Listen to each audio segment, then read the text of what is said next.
se classifica para outra fase da Libertadores, se classifica bem, mas nós já passamos por outros embrólios e a gente sempre tratou e conseguiu avançar e seguir em frente. Com certeza, o principal ponto é fazer tudo com transparência, com tranquilidade e, acima de tudo, como transparência. O ruído teve,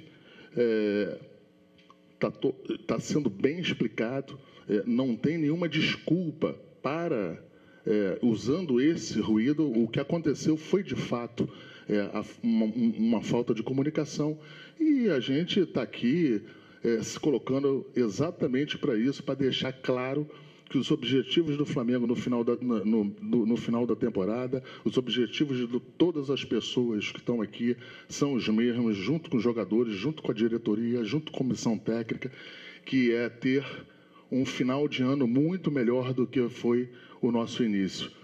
Reiterar aqui a nossa posição do comando do Paulo, que desde sempre quis estar aqui, e é com respeito, com transparência e com muita tranquilidade que a gente vai tocar da maneira que tem que ser tocada, com transparência, e resolver os pontos que tiverem que ser resolvidos. Boa noite a todos. Boa noite. Aqui Cícero Mel, dos canais ESPN. Boa noite, Marcos, Bruno e Paulo. Para você, Marcos, eu queria um esclarecimento que você fizesse. Por que a diretoria do Flamengo demorou tanto para vir a público e, passados os dias, ficou se arrastando essa história, e polêmicas e especulações? Por que vocês, de imediato, não apagaram o incêndio, fizeram isso que estão fazendo hoje, que seria o mais certo, pelo que eu ouço falar, todo mundo dizendo, a diretoria não se posicionou, não ficou à frente do problema rapidamente para apagar o incêndio. E para o Paulo, por favor, o Diego Alves é um dos líderes do grupo, como o Diego Ribas e alguns outros jogadores. Você não teme que episódios como esse e essa declaração que você deu, da forma que deu, possa, que como se diz no Brasil, possa causar um problema no vestiário para você perder a confiança do grupo? Também não só aqueles que referenciou, mas é um dos jogadores de todo o elenco, e eu normalmente tenho como prática, se eu não sou uma pessoa rancorosa ou uma pessoa que pensa em tudo aquilo que possa vir a acontecer, e distingo muito bem as coisas. Para mim, o Flamengo, para mim, é mais importante, e já o disse várias vezes sobre isso, é mais importante que qualquer um de nós.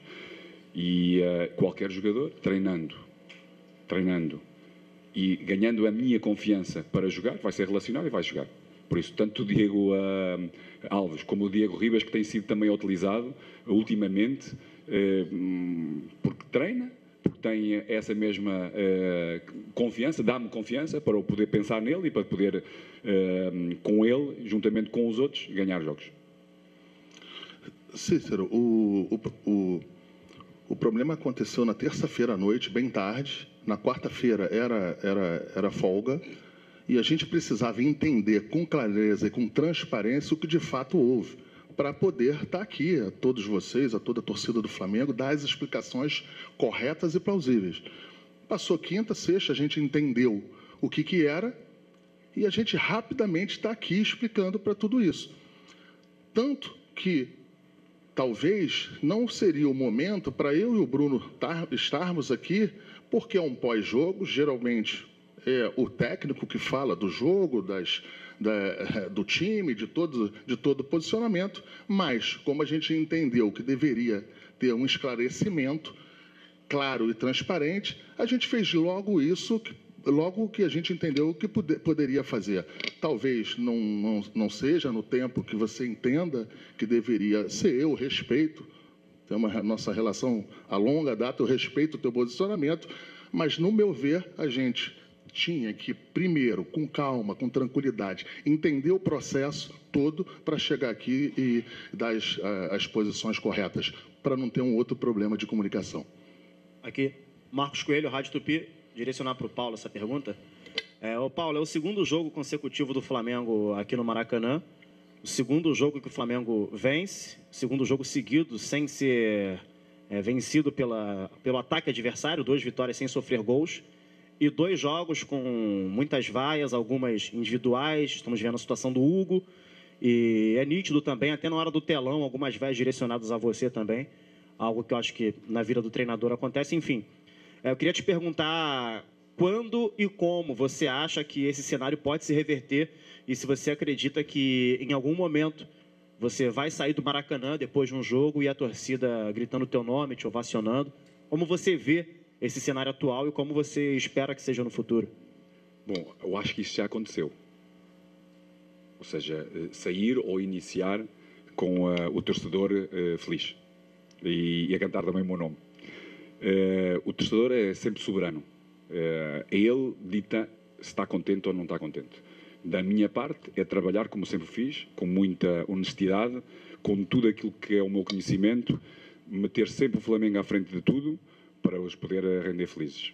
E dar consistência, porque cada vez tenho visto mais a nossa equipa, como iniciou exatamente a sua pergunta, consistente, a defender melhor, boas transições, boa intensidade, movimentos extraordinários, dinâmicas extraordinárias. Podemos fazer mais golos? Podemos. Já na terça-feira passada marcámos 3, mas podíamos ter marcado mais. As nossas distâncias cada vez mais reduzidas, com muita maturidade. Vamos ter algumas dificuldades em alguns jogos? Vamos ter, sem dúvida. Agora, a atitude que nós temos tido leva-nos, ou leva-me a pensar, que vamos ter muito em breve o nosso torcedor muito feliz. Aqui ao fundo, Flávio Vinick, do SBT. Queria saber se o Paulo Souza sai satisfeito com o que viu hoje em campo. A vitória era o mais importante, porque a torcida acabou vaiando o time no fim. Agora, na sua opinião, sai daqui satisfeito por ter vencido? E a posição do time também no Campeonato Brasileiro se preocupa ou acha que é uma questão de tempo para o time se recuperar e pelo elenco que tem subir na tabela? E queria saber do Marcos Braz se o mais importante é a Libertadores, se o foco, a prioridade é a Libertadores e enquanto vai tudo bem na Libertadores, não precisa nada ser feito. Se é esse o raciocínio, eu estou enganado. Bom, acho que eu respondi à sua pergunta na primeira do seu colega. Acho que a equipa teve muito bem na primeira parte, muito bem, com intensidades altas, com criação, podemos fazer mais golos. Na segunda parte, quando baixámos a intensidade, sobretudo dos homens da frente, que é normal, e sobretudo 2 jogadores que influenciam muito o jogo ofensivo, que têm um compromisso com a equipa, que é o Everton e o Arrasca, de momentos de transições defensivas e no momento da organização defensiva estarem presentes cada vez mais, para podermos ter resultados mais volumosos. Tivemos condições para o poder ser e para podermos controlar muito melhor. A equipa controlou bem, mesmo na parte final, os tempos, de forma a podermos ter outros golos com transições ou com acelerações, com mudanças de velocidade do nosso jogo entre o que é termos o controle do jogo e podermos acelerar, seja nos corredores, seja no corredor central, para podermos acelerar, para fazermos golos. O último passo não foi feliz, desta vez, para podermos fazer mais golos e para podermos ter um maior controle. Por isso estou satisfeitíssimo com o resultado e estamos no caminho certo. Em relação à pergunta que se referiu às 2 principais competições, é evidente que não. O Campeonato Brasileiro é importante, é importantíssimo para todos nós. Ele não é maior nem menor do que a Libertadores.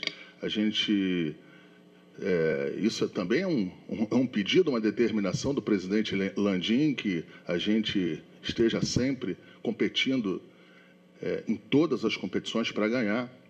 E assim, até eu vou falar um ponto pessoal meu, que eu acho o Campeonato Brasileiro até mais charmoso. Eu, graças a Deus, eu tive a oportunidade de, como vice-presidente, disputar 4 campeonatos brasileiros. Consegui ganhar 3 e 1 fui vice-campeão. Os 4 com 4 treinadores e comissão técnica diferente. Então, qual é o ponto disso aí? Nós iremos estar no Campeonato Brasileiro tentando ganhar, tentando tomar a ponta do começo ao fim, sempre que possível, independente de nossa posição no Campeonato Brasileiro. Peço desculpa, não me lembro. O seu nome? Flávio. procura analisar os comportamentos táticos dos nossos adversários na Libertadores e no Brasileirão. Vai ter a resposta. Ou parte da resposta. Última pergunta. Boa noite, Vitor Lessa, das Rádios Globo CBN. Marcos, primeiramente, para você uma pergunta. Em relação Você não ao, tá cá sempre, ao episódio do... Tem cara de quem tem corpo para isso. Em relação ao episódio do... Eu não quero voltar a retomar todo aquele assunto, mas quando surgiu aquela reportagem do Renato Maurício Prado com o Jorge Jesus, muitos disseram que talvez tenha faltado um posicionamento mais firme da diretoria para que desse um respaldo ao trabalho do Paulo. E eu queria só que você falasse sobre isso, se realmente o trabalho do Paulo está respaldado, independentemente dos resultados que possam ocorrer num curto prazo, num curto prazo, médio e longo prazo, a gente não sabe, e se o Paulo se sente respaldado também pela diretoria para desenvolver o seu trabalho com os desafios que terá aí pela frente. Pô, obrigado. Vê bem aqui o respaldo lateral. Um atleta que já passou, já está fora de peso, né? E este é mais um touro, por isso está sempre à frente por isso mais respaldado. Eu acho que até antes de você fazer a pergunta, eu deixei isso posto aqui. Eu acho que o respaldo ele é feito no dia a dia, com transparência, internamente. Muitas vezes, claro, você precisa se posicionar, você precisa mandar mensagens em alguns pontos. Eu entendo isso, entendo a tua pergunta, mas em relação à reportagem e que a gente não se deu ao posicionamento, acho que a gente vem fazendo isso aí sistematicamente. O problema é que quando você começa a todo dia, quando é questionado por um jornalista, questionado por alguém, questionando o técnico, e se você sistematicamente precisa fazer essa reiteração, você começa até botar a questão da permanência do técnico em questão. Então, quando você também faz isso muitas vezes, eu acho que fica um pouco fora do tom. Eu tenho a consciência tranquila do meu trabalho no dia a dia para dar o respaldo possível que possa se dar ao treinador. E, mais uma vez, é um treinador em que a gente acredita e que estamos com ele. Então, encerrada a coletiva de imprensa.